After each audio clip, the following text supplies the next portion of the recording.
Lumos.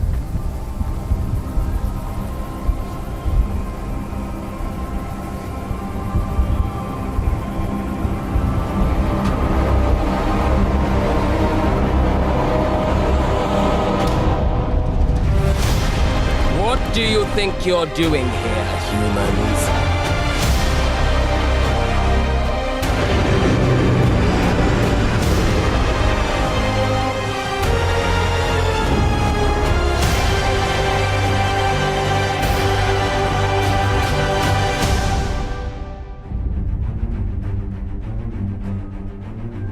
Welcome to Hogwarts Legacy. You're a new student at the famed School of Witchcraft and Wizardry with a unique ability to manipulate powerful ancient magic hidden in the wizarding world. You'll need to uncover what's behind the return of this forgotten magic and who is seeking to harness it to destroy wizard kind, as you may be the one that decides the fate of the entire wizarding world. But before you can study magic and begin to solve these mysteries, you must create the witch or wizard you want to be. When you arrive at Hogwarts, you will be sorted into one of the 4 Hogwarts houses: Gryffindor, Hufflepuff, Ravenclaw, or Slytherin. After you settle into your dormitory, you will meet up with your housemates in the common room. You will then need to attend classes, and you do have some catching up to do, as you are starting Hogwarts late as a 5th year. So you are the new student. You'll begin your studies attending Charms, Defense Against the Dark Arts, Herbology, and Potions classes, to name a few.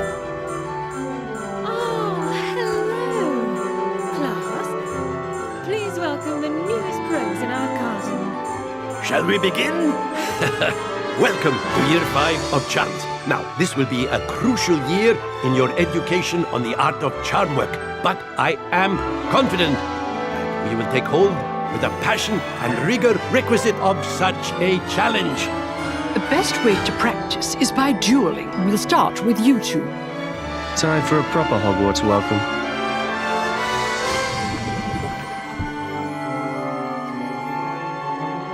You may begin. Not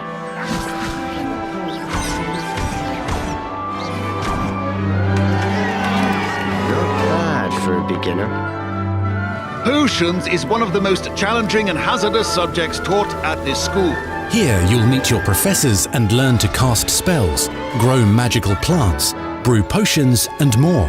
In between classes, you'll be able to explore the castle famous for its secrets, enchantments, and mysteries. You'll discover dungeons and secret passageways,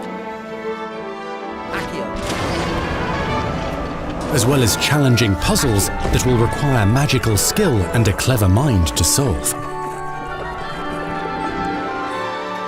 You may even find yourself in iconic locations you've never been able to explore before.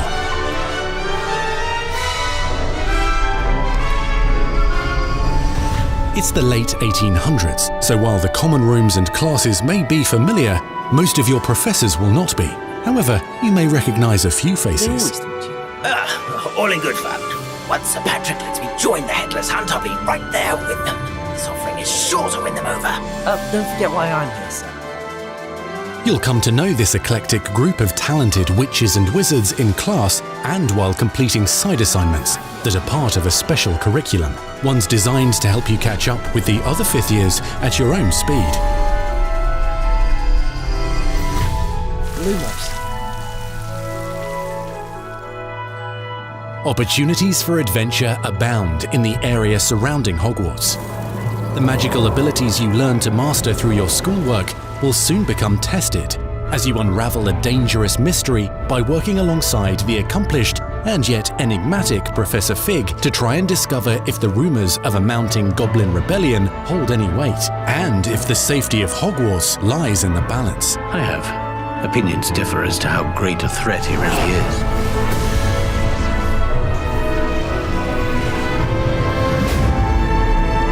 Ranrock's loyalists are capable of so much more than people realize. The wizarding world of this era is fraught with dangers. Creatures corrupted by a magical force, powerful goblins, and sinister witches and wizards, all willing to fight, even kill, to achieve their own goals. In fact, there's an uneasy alliance between the goblins and dark wizards. You said you could get to the child when they came to Hogsmeade, that all you needed was a distraction. I gave you a distraction. I just watched a student take down your distraction. Who is this child? Do you not telling me? But perhaps you shouldn't involve yourself with that just yet. Let's go.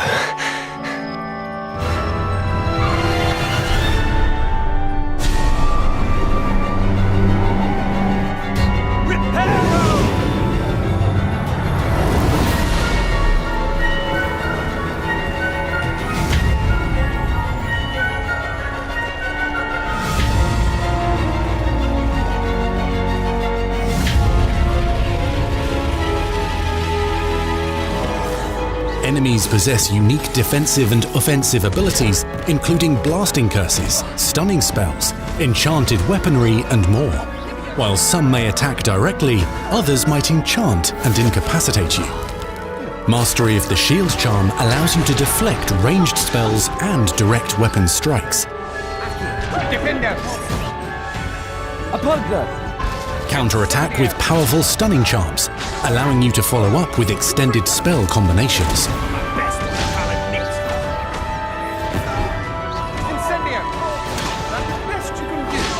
Students who become particularly adept at spellcasting will find many ways to exploit their enemy's weakness.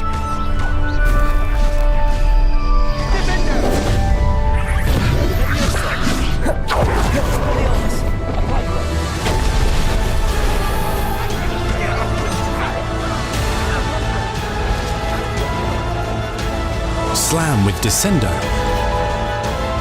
Roast with Incendio, devastate your enemies using various finishes. You can even use the mysterious, powerful magic your professors do not understand to obliterate your strongest foes. Mixing and matching dozens of spells will let you define your combat style. On your path to become the ultimate duelist.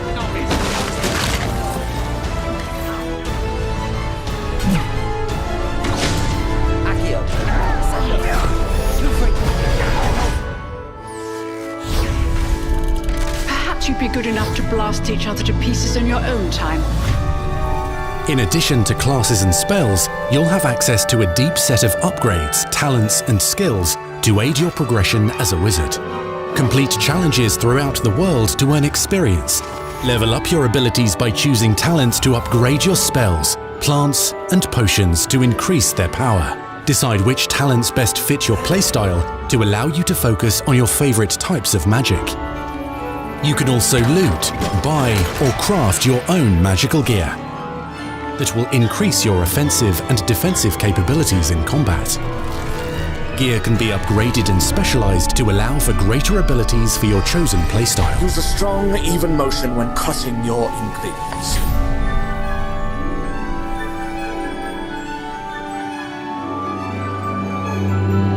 Spells are not the only tools at your disposal in combat.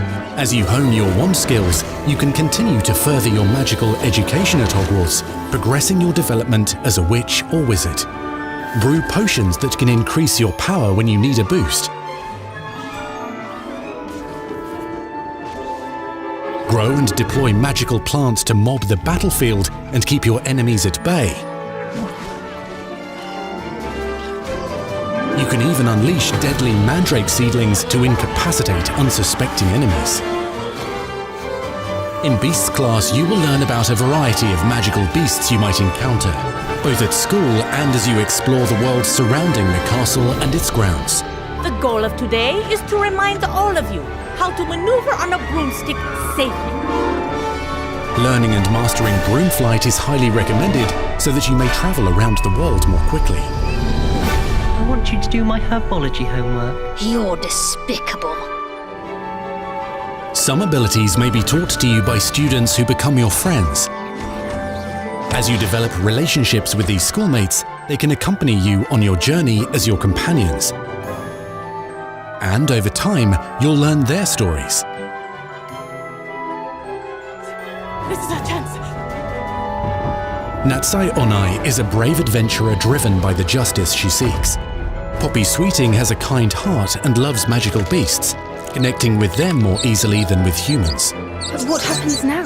Unafraid of detention or breaking the rules, Sneaking in the restricted section again! is Sebastian Sallow, a charismatic Slytherin We've been over this, boy. Purplefigs cannot reverse a curse. with a troubling family secret. Nothing can. The sooner you accept that reality, the better.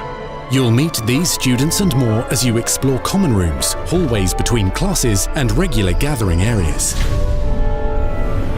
Welcome to the Room of Requirement.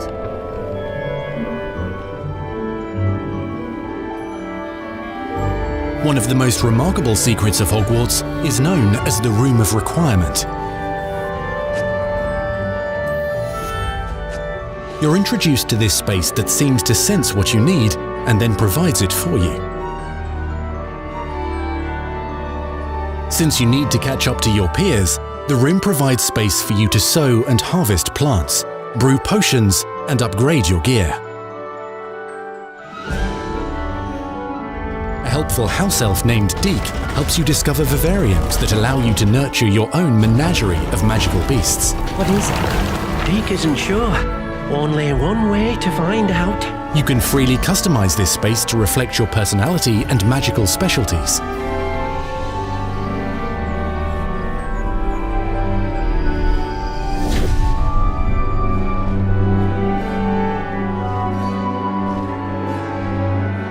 Not everything you need on your journey is available at Hogwarts. You'll want to visit the nearby wizarding village of Hogsmeade, where loads of shops and vendors can provide you with the supplies you require. Potion ingredients and recipes, to seeds for magical plants, to all sorts of gear. But Hogsmeade also has its dangerous side. A band of dark witches and wizards, emboldened by the turmoil of the times, wander the village outskirts. You must avoid them or defeat them. As you explore, you'll find the world surrounding Hogwarts is alive with activity, wonders, and areas of unusual interest. As the school year progresses, dynamic seasons and climates will fill the sky with lightning or sunshine, or coat the ground with snow or rain. Unique wizarding hamlets pepper the countryside, each with vendors and residents who have stories to tell, and missions with which they could use your assistance. Be on the lookout for enchanting magical puzzles that may very well have been designed by Merlin himself when he was a student at Hogwarts. Magical beasts roam the lands outside the castle walls. Some have been corrupted by a mysterious dark magic, while others are at risk of poachers and their traps. If you're feeling benevolent, you can rescue them and restore them to health in the Room of Requirement. But there are dangers beyond your understanding in the world as well. Dungeons and vaults hold perilous threats and also untold rewards. Be careful where you choose to explore, as it may lead you down a darker path. Master spells.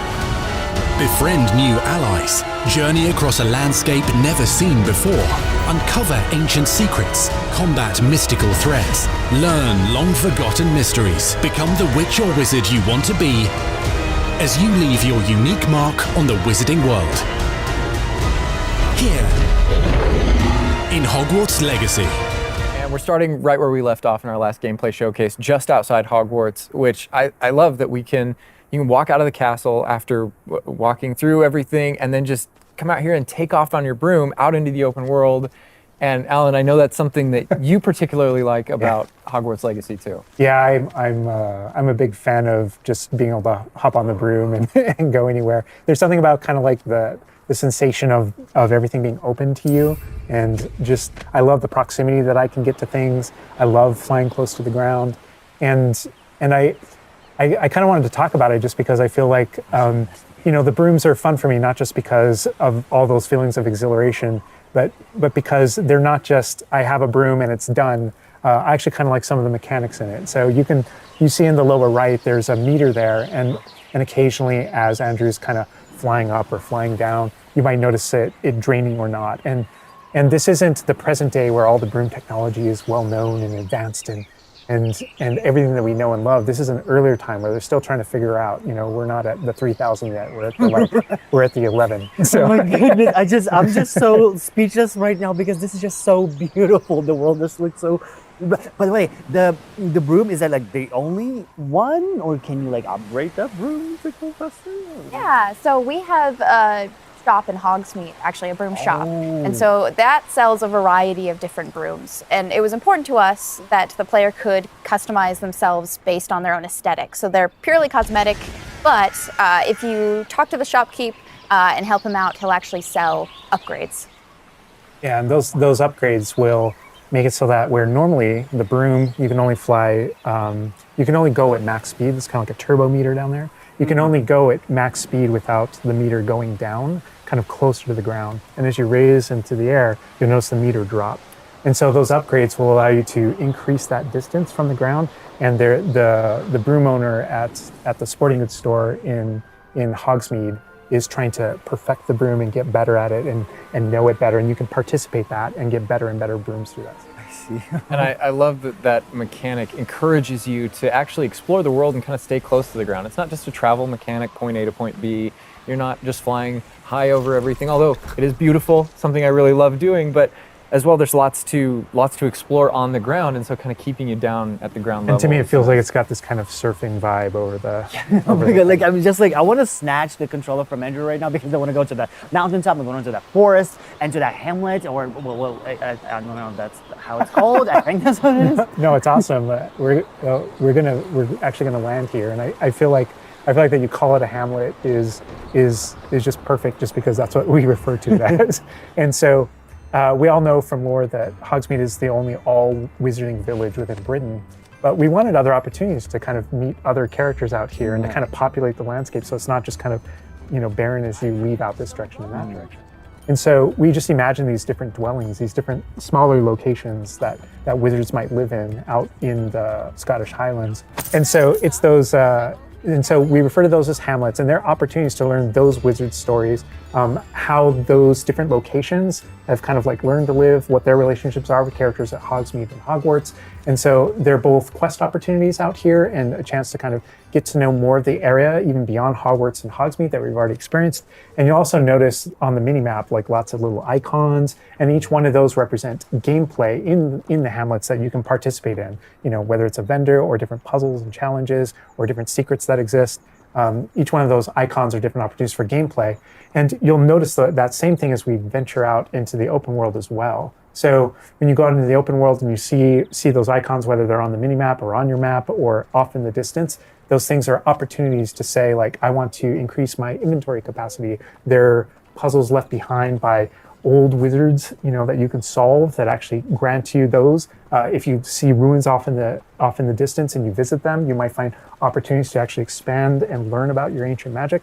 And as you kind of encounter different enemies dotted on the landscape, sometimes those characters, poachers or dark wizards, might be hoarding different magical resources that are valuable to you as you're playing the game. So each one has kind of like a way to connect to our gameplay loops and provide different opportunities that just kind of reward you for poking around.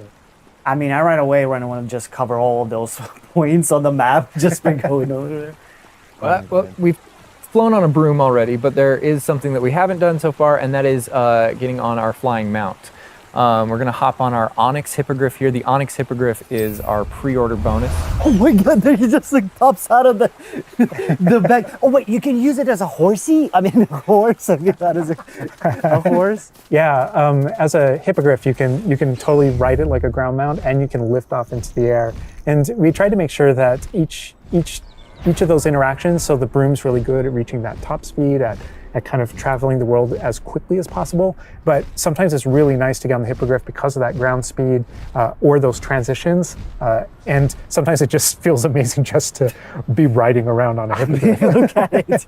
Yeah, it really is kind of like, I don't know, it's a great feeling being on it, and it's a great feeling managing those transitions, kind of going from run to fly and just being able to go wherever you want. And we tried to make sure that each one of these things that you can interact with have a unique identity and a reason for being. And oh my god, like I see like different like areas, like a swampy area. By the way, can you go to like entire map anywhere you go? Or there are regions that are like locked from you? Yeah, or, as soon as you, there's kind of a moment where the world kind of opens up to you outside of Hogwarts as a student, and right from that moment, early on in the game, you can go wherever you want. And so you might find more difficult challenges in different areas, and you'll see different spots as Andrew's moving around, like you mentioned, the swamp. But there, we have got like a coast, and we've got different types of environments out in the world just to kind of pepper your experience, reward you for exploring, keep things fresh. All those things exist as we're moving around. So cool. And I love that windmill. It's like so rustic. Like I keep forgetting that this is like 1800s. The Wizarding World we've never really seen before. Like it feels so authentic. Like it just, it's part of it. Yeah, I love this vista too, and I'm gonna have Andrew stop here. We're gonna use a bit of dev magic to change the seasons. Actually, I want you to see what this world looks like, covered in snow. Yes, yes, yes, please. I love snow. Oh my god, this is so beautiful. Oh my goodness, this is so pretty. Okay, it looks so realistic. Oh my god, it changes the landscape like completely. Oh my god, does it have like actual like gameplay impact, like impact on the gameplay, or does it like it's just the weather of Scotland? Yeah, we really use it as a narrative marker through the game. So as you're progressing through your main storyline, it was important for us to kind of like have those moments that kind of felt like when you're reading the books or watching the movies where, you know, you'll see kind of like the title card, winter, and now the landscape has changed, and you're really feeling that passage of time while you're a student, you know, going through your year at Hogwarts. And I think we wanted to duplicate that. And for me, it's really fun that it's not just on the outside, which I agree, I think it looks really beautiful, but within the school as well. So there are moments like when it reaches certain holidays or things like that, where Hogsmeade reacts to holidays and the school reacts to holidays, and you see the decorations around those environments change. That really helped just kind of make me feel like I'm there. Right. Yeah. And it's not just you know, for the seasons, those kind of vibe things. Like we have a day-night cycle, and that day-night cycle, even though similarly, like it's largely about vibe, when you go into Hogsmeade in the evening, there's less characters there. Around the school, you'll notice it kind of dies down and quiets down just when there's just candlelight and students kind of like as you're walking through the halls. But in that day-night cycle is where we've kind of placed a few items where, you know, whether or not you can collect them or whether or not you can interact with them that are a little bit restricted by the day-night cycle. And I love Andrew's flying up here, really high up on the hippogriff, and we're just looking at this view of Hogwarts in the distance. It's just absolutely beautiful. It's part of what I love most about flying around in this game, whether it's on a hippogriff or on the broom. No, I mean, you talk about going anywhere and things that you can see in the distance, and that's one of my, I still can't get over, like, no matter, I play this so much, but I still can't get over the fact that I can see Hogwarts out there, and there's just something beautiful about knowing that all of the things inside of it, the classrooms, the students, the professors, all the places I can go, I can just fly my hippogriff, land in the courtyard, enter the front doors, and just walk, you know, to the library, to class, or to greenhouse, or to my common room, that it's all contiguous and just kind of like one space is still exciting to me after all this time. mean, I'm just I'm speechless right now. It's just absolutely beautiful. It's just, oh my God. As much as we want to spend a lot more time out here just flying around, experiencing the world.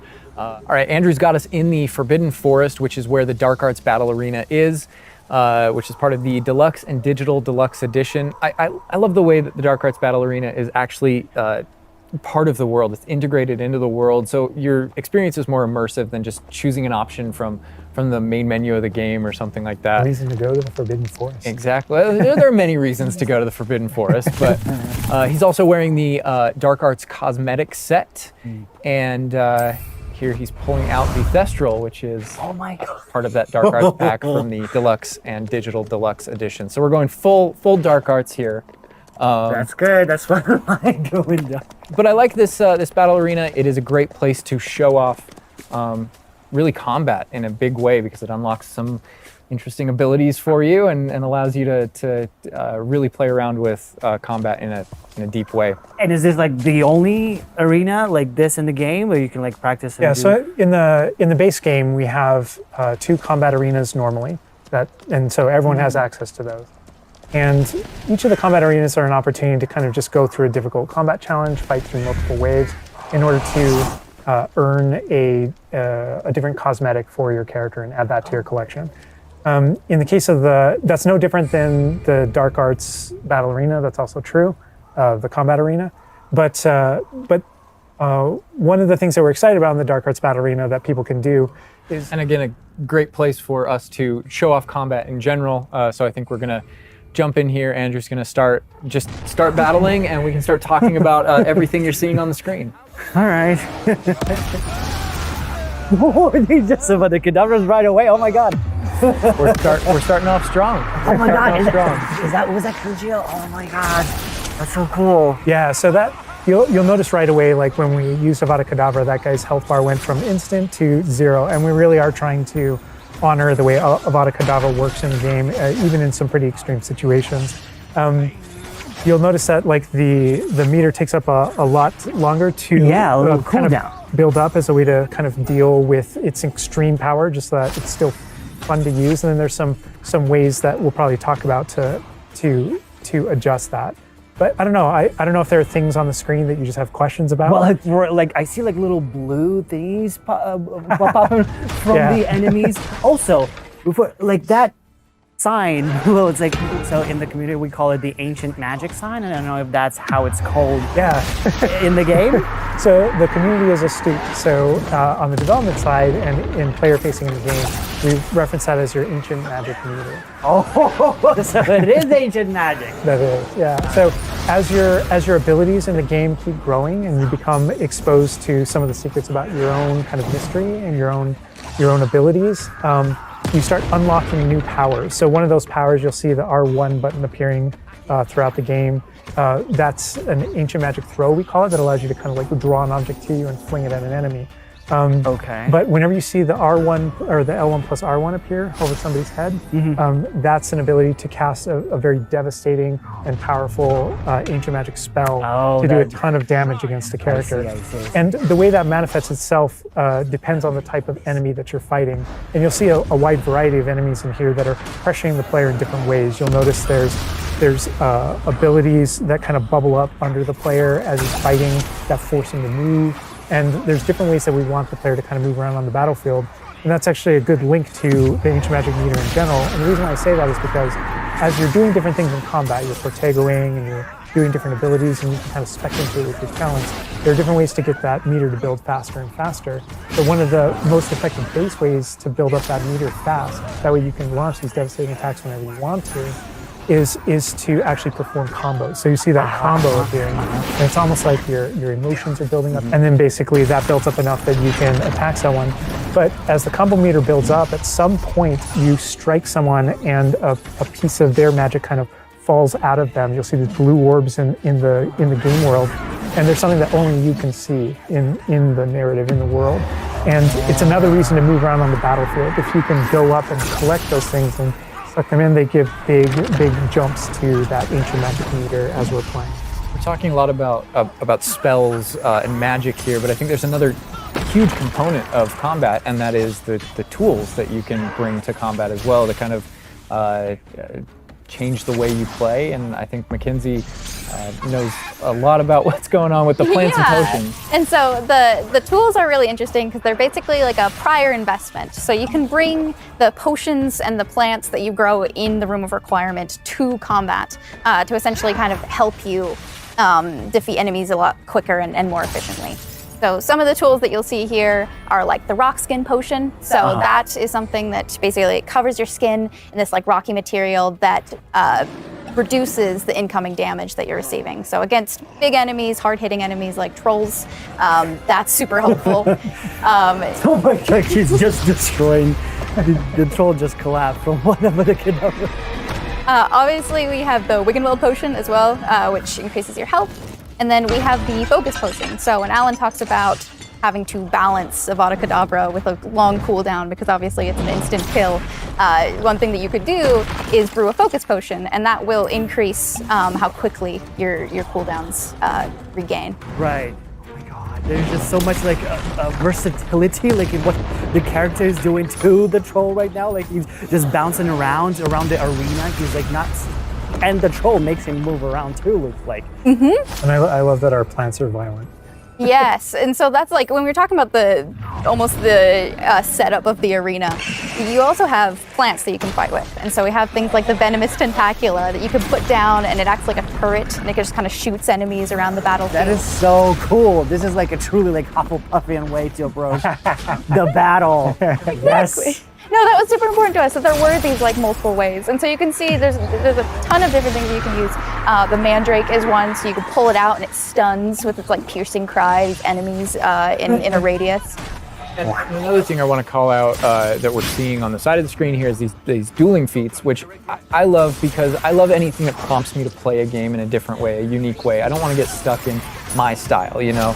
And so this is a way to, if you want to get stuck in your style, go for it. If you just want to blast people with spells, go for it. But we also want to have some things over here that may make you use certain plants or certain potions or block more or... Yeah, we mentioned the field guide challenges in the prior stream. And the field guide challenges, this is the way that the field guide manifests like challenges for you to do in combat. And exactly to your point, we just wanted a way to encourage players to explore the different systems, to help them decide, to just kind of practice with them and explore what they want to be, because there really are so many different ways that you can push talents. When you see the green X's on characters, that's right, and that's kind of through your talents you can unlock this kind of cursing mechanic that sort of like links the fates of these different characters on the battlefield. That way, as you get as you're cursing different characters, they all begin sharing damage, and so we have things like Avada Kedavra, which is the insta-kill, but if you curse everyone before you insta-kill this one guy, they can all drop dead for that kind of ultimate Voldemort fantasy. And so, oh my God. there are dark arts fantasies. There's fantasies about being more of a defense against the dark arts characters, things like that misty step that you see occasionally being used on the battlefield. And we can also spec into our potions and plants to make them more powerful and more efficacious. So it's all about which type of player you feel like you are and whether or not you want to play with prep, on the fly, or with deliberation, and those are all different options. That is so cool because like it's like I see so much like going on the stream, just so much complexity, and I want to just try it myself, like which style works best. I mean, I feel like it's the dark arts is going to be the easiest route, but that ancient magic, to be honest, feels like much more powerful than just the dark arts. All right, Andrew's got us in the room of requirement, wearing, we kind of went casual mode on the outfit here, wearing a nice jumper. And I think that's a good jumping off point for the personalization of the space as well. Not just your character and the visuals of your character, but actually this space is a place that you can make your own. Yeah, it was super important to us that this space really did feel like your reflection as a wizard. So you can change the architecture in here. What? Different themes throughout, starkly different themes, to really just hammer home that this is yours. Oh my God, what? This is beautiful. We never expected that to be, oh my God. That's the thing, is not only can you change the architecture here, but you can actually conjure little objects into this space, as you can see. So there's like statues that you can do, and ornaments, and tables, and rugs, and just a bunch of little things that really flesh out the space and bring it to life. Oh my goodness, because like we had an idea that those places where you brew stuff, that's where you can change, but you can do all of this. Where do you even get this stuff? Like there's a furniture store? Yeah, so we call them conjurations. And the conjuration recipes can be purchased at Tomes and Scrolls in Hogsmeade. But also as you engage in different types of gameplay throughout the world, you'll be rewarded with different objects. That's so cool. And you change color? Mm-hmm. You can change the color, you can change the size of it, and you can place it basically anywhere. Oh my God, it's so tiny. It's like for Baby Niffler. And I love how the system too is designed. It's not mechanical, it's immersive. Mm-hmm. And so you get the magical effect of conjuring it in, and you're actually doing this in the world as your character, but the way you've blended like that gameplay with the immersive design of personalizing the space. Oh my God, like, and I love the animation, how it like appears, you know, like it's not just like there, it's like, it almost like it apparates. It is really quite beautiful, and that was the thing, is we wanted that to look really nice because the magic in the wizarding world is everywhere. It's physical, it's kinetic, and it's whimsical. We really wanted to nail that whimsy in this space. Another thing that I wanted to discuss is that not only can you like conjure things and you can change their look, but you can do that with the utility objects as well. So you can see that we have planting pots and potion stations, and you can change the look of those as well. And these are the areas where, as we had mentioned previously, you'll be growing your plants, you'll be brewing your potions. Right. So while you're also doing these like kind of nurturing based activities, this is also the space where you would bring your gear to be identified and gear to have like rates put on it, which I believe Alan can talk to. Oh. Yeah, we keep bringing up appearance and how it looks, and on a, like in the game, you can look like anything you want to whenever you want to. But the player will be finding different types of gear, that we call it, as you progress through the game. And essentially, we just know that clothes and different items in the wizarding world can have different magical properties.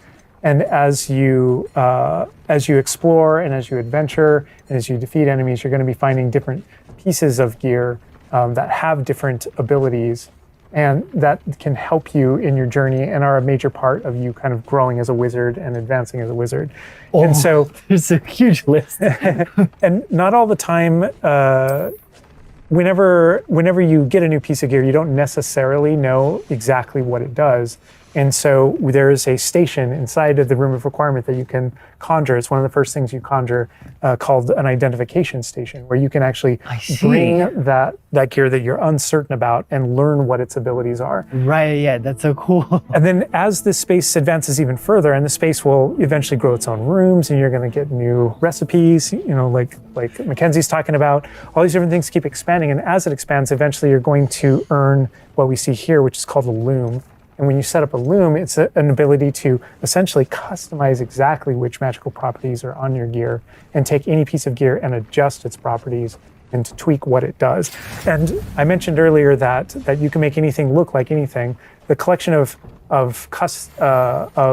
appearances, we call it, or cosmetics, we've been referring to it in this stream. Those types of things you can use, and you can apply a look to any other look. So if you get a piece of gear, you put it on, you look like that, but you can change it to look like whatever you want. That's so cool. And like you can just put some ability to this sweater, but then you can just swap that ability. Yep, and appearances you can edit whenever you want in the gear screen. The loom is specifically about applying traits and applying larger upgrades that just kind of grant you greater statistical advantage or give you really specific abilities that blend in nicely with where you're trying to go with your combat fantasy or talents and things like that. Interesting. I'm just seeing that they're just like pumpkin fur, mooncalf fur. Where does that come from? Yeah, and so you'll notice that the ingredients that are used to add traits and to upgrade your gear are based around beasts. So this is where we get into the beast care section, which is inside this vivarium. Kind of bigger space on the inside idea. And so you can see here we have a couple of beasts out. We have a graphorn and a mooncalf and a niffler and a kneasel as well. So quite a variety. Oh my God, he's just like a big puppy. They're so cute. Cuddling. I know, oh my God, they're together. Oh, that's so cute. They're adorable. And so part of beast care is petting them as well, but feeding them too. And so once you do those things, that's when they feel safe enough that they'll give you their magical ingredients. So mooncalf fur, niffler fur, etc. That can then be used in your gear. That is like so like intuitive because like you know that makes sense because when you touch the animals, you get some fur leftovers. That's so. Oh my God. Yeah, and we really want to hammer home the fact that this is like a home that you're making for them. So in the overland, you can find these beast dens and rescue these beasts. Part of doing so is crushing them and feeding them food as well, and to build that relationship with your beasts. In addition to be able to care for beasts, you can actually conjure things in this space as well. The house, the cottage. Yeah, right. And so we have like a lot of little ornaments in this area, and a lot of them are purely cosmetic, but they look really cool. Again, it's the personalization of this space. Oh my goodness, no, this is like, I'm gonna spend 8 hours just designing this whole area to personalize. This is like cool, it's like you have this little play area, like a personalized fish tank, so to say, just for the creatures. I love it. Yeah, no, totally. And there's like a decoration aspect, but there's also, we were saying inside as well, is there's a utility aspect to it too. So as you progress in the game and you're able to purchase more conjurations, you're able to speed up your process. So one of them, for example, is the food processor, which allows for the beasts in the space to automatically get feed, so you don't have to do it manually. And so you're really building the progression for yourself here. In addition, there's also a toy box where you can play with your beasts. And you'll see here, yeah. So you can, there's a bunch of toys in it, and each beast has their own favorite toy. So as you can imagine, the moon calf really likes the moon ball, or the Neasel, as like a little cat, really likes to chase the yarn ball as well. Right. And they're super cute. Oh my God. Watching them, it's so cute.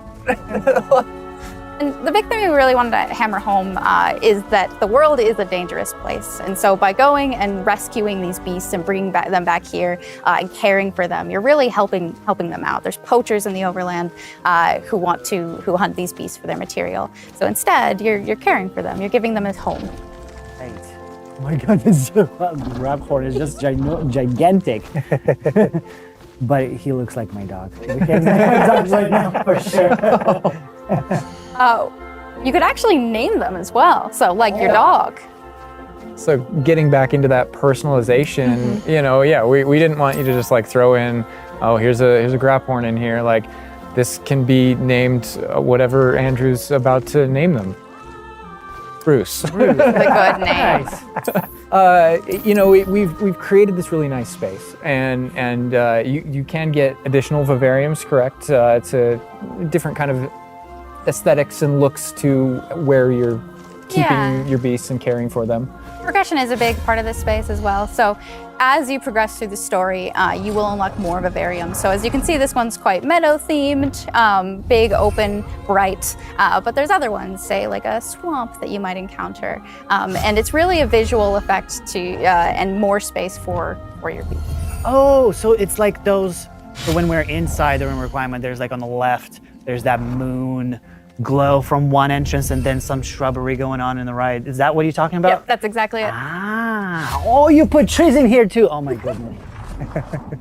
And another thing with the beast care that I think is great, you know, tying back to the same kind of thing that you did with like the broom, where the broom is not just a method of travel, it's actually built in and integrated into the world. In the same way, like beast care isn't just this added element. You're not just throwing it on top. There's really this like narrative and integration to everything connects. So as you progress through the missions, you'll expand the space. As you earn resources, you'll go into Hogsmeade and use them to unlock the gameplay here and unlock new conjurations and different things to play around with. In the open world, it's in those different environments, like the different combat and conflicts and bandit camps and different things like that exist in the overland. Those things are what hold recipes that exist in the loom. So all these things have a way of connecting. Moonstone that you find out in the world is the resource that we use to conjure everything. That's found throughout the world.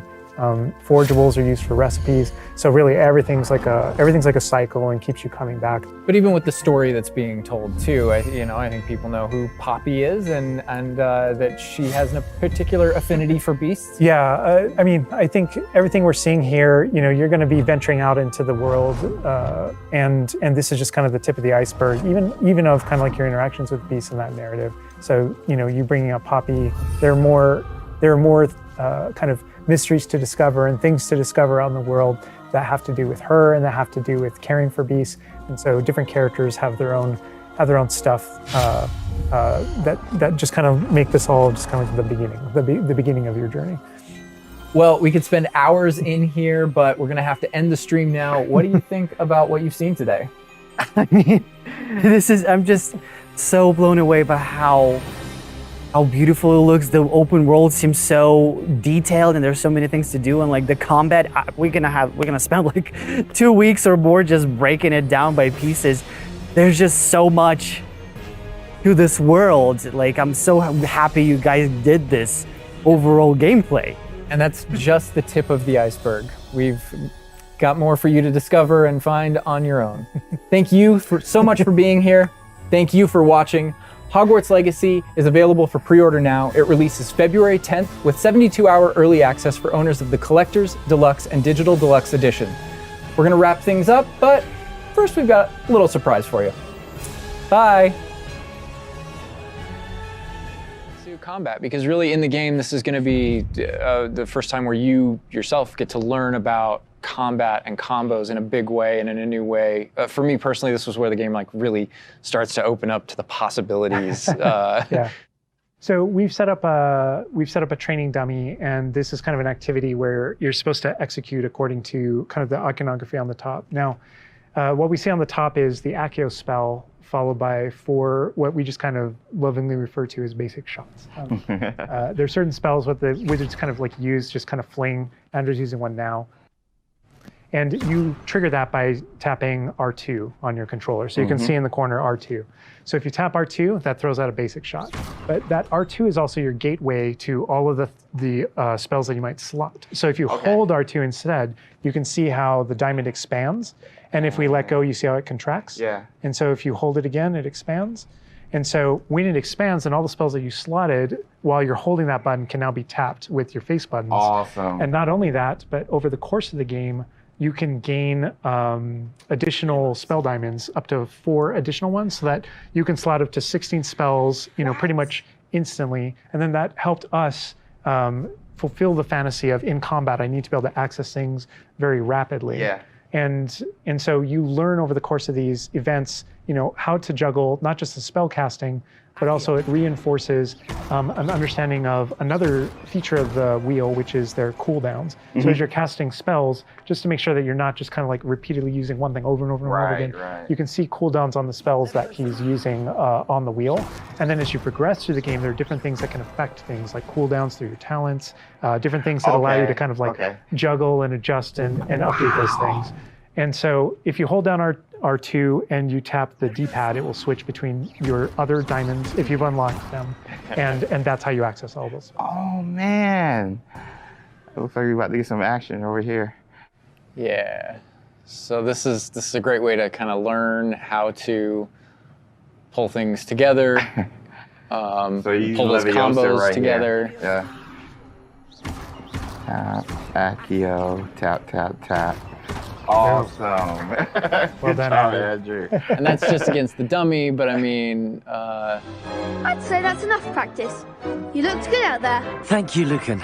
I say better to discover one's weaknesses during practice than during a duel.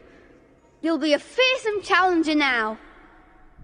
I think now we can take on something a little more challenging. It's going to shoot back. Now let's talk about some more features of the combat system. Hello, Lucan. Is the next round of crossed wands all set? Why, yes it is. I've got a great match lined up.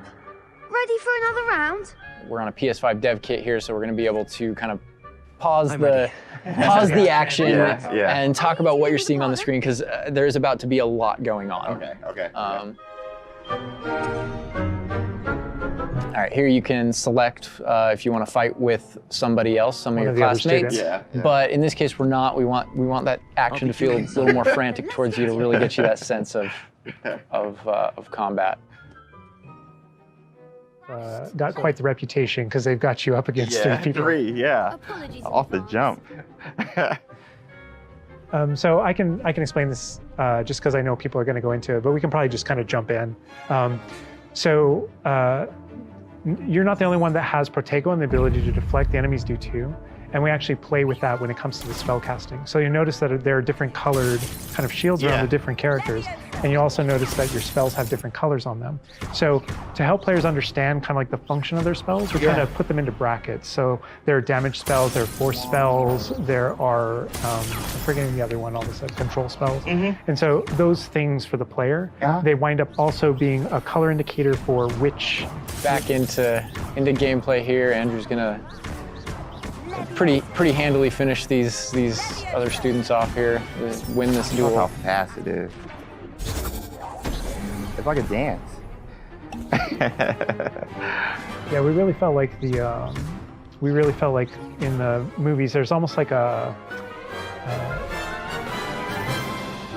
it's kind of like there's this element of kind of like fencing from a very great distance. That's such a good call. And there are a lot of things that we had to do with our controls and combat system in order to kind of capitalize on that idea that's pretty unique to the Wizarding world. Understandable. Well, perhaps you should try that next time. The other duelists have already taken notice of you, but after that last round, they'll really have it in for you. You'd better keep practicing if you want a chance at winning, or at least surviving the next round. I'll let you know when we're ready. Hope to see you then. The next round is for all the gobstones, so to speak.